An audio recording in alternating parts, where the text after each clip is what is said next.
Donc pour le bâtard tressé, donc vous êtes parti d'une boule de pain. Ça marche en petit pain, ça marche en pain de campagne, en pain de courant, tradition. Ça peut se faire sur tout type de pâte globalement. Quoi qu'il arrive, on est parti sur une mise en forme boule qui a détendu environ 15 minutes en général, hein, suivant les produits. Alors, c'est avant tout un bâtard, le bâtard tressé. Donc on va façonner un bâtard. Côté lisse sur le plan de travail.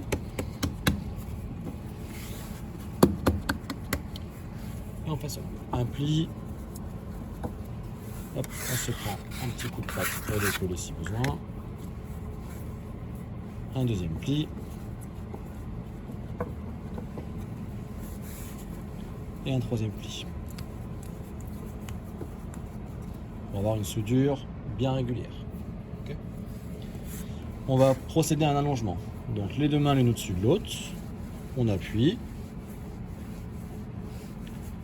Et on écarte tout en maintenant la pression. Si on n'a pas tout à fait assez de longueur, on recommence l'opération.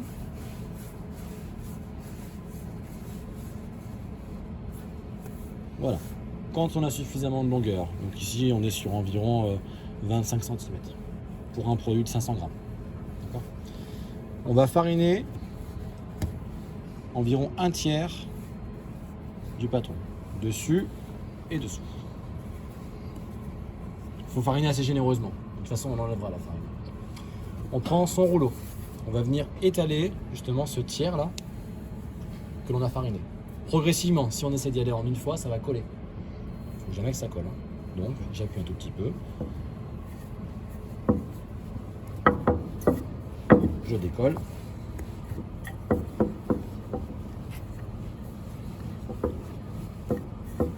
Alors là, l'astuce, c'est de prendre suffisamment de pâte pour que ce soit suffisamment épais, mais pas trop non plus.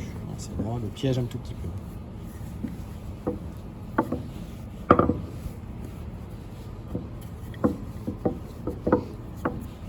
Progressivement, on fait une grosse languette.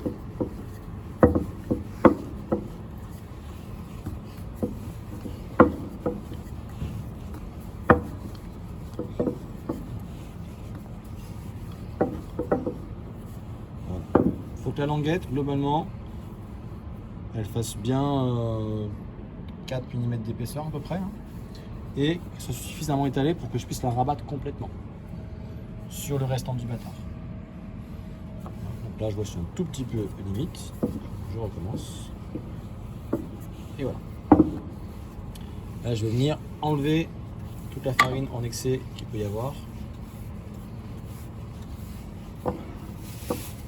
Je vais avoir besoin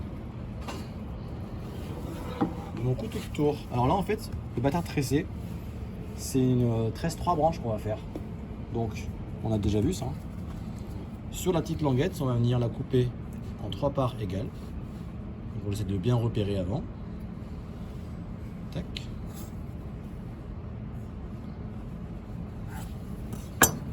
Voilà. On peut aussi, à l'aide d'un coupe-pâte plat, venir fendre le milieu, hein, mais sans couper le bout. On va venir couper de la base ici jusqu'environ 1,5 cm du bras.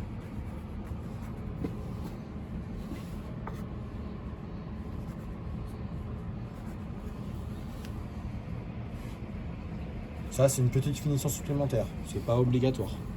On peut très bien tresser sans faire la couper au milieu comme j'ai fait. Et c'est une tresse 3 branches, hein, donc souvenez-vous, hein, 2 brins d'un côté, 1 brin de l'autre. Là où il y en a 2, on bascule celui qui est à l'extérieur de l'autre côté. Là où il y a 2 brins, celui qui est à l'extérieur, je le bascule de l'autre côté. Alors veillez à ce que les brins restent bien plats. Ça a tendance parfois à se remettre un petit peu en vrille et tout. Hein. Vous tirez un petit peu dessus et vous tressez.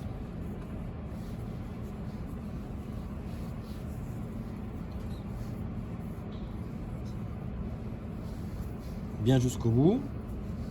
Ici, on peut bien souder.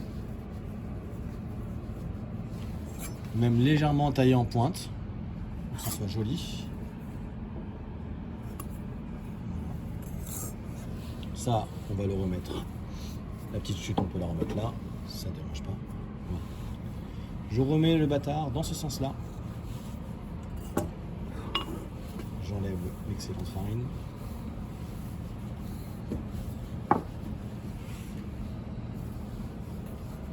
Et je vais fendre au milieu. C'est-à-dire que je vais créer comme un lit pour la tresse.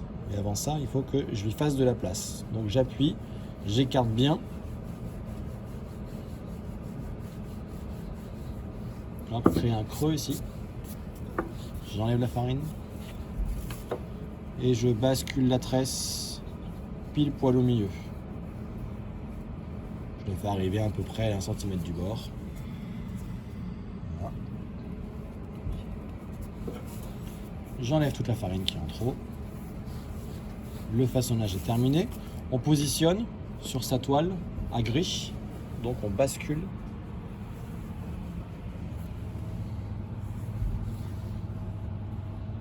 Pour l'après comme ça.